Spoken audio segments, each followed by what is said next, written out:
আব্বা, আব্বা তুমি এনে কেন? আব্বা, তোরা কি দুইটা মানুষ? হ্যাঁ, যে জন্মদাতা পিতা আমগুরে না খাই খাওয়াইছে, মাথার ঘাম পায়ে ফেলে আমগুরে মানুষ করছে, সেই পিতাকে পারলি তোরা এভাবে রাইখা দিতে? তোদের ভিতরে কোনো দায়িত্ববোধ আছে? ও বাপের আমি খাতে দিতে পারবো না। আমিও আব্বার দায়িত্ব নিতে পারছি না। আব্বা দাদার তালে বাগানে ফেলিয়া তো আসু। ঠিকই কইছিস। দেখো ভাই, আব্বা শুধু তোমাদের একা, আব্বা আমারও টাকাতে একটা প্রজেক্ট নিয়ে 2 লক্ষ টাকা ধরা খাইছি।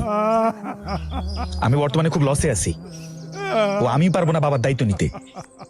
ও বাবা, তুই আমার দায়িত্ব নিবি রে বাবা। দাদার আশ্রমে তো আসু। আচ্ছা ঠিক আছে, দেখছি আমি। যা যা তাড়াতাড়ি যা। তোদের জানা মতো কোনো বৃদ্ধাশ্রম আছে? না কেন টাকা? আমি আব্বার বৃদ্ধাশ্রমে রেখে আসবো ভাবছি। টোটোটারে হেই কখন পাঠাইলাম, এখনো আসার কোনো খবর নাই। তোর ঘরে একটু জায়গা দে না বাবা আমার। না, তোমার জন্য আমি এসি রুম ঠিক করছি, ওর আসার কোনো খবর আছে? ওর দিয়ে কোনোদিন কোনো কাজ হবে না। আরে তারা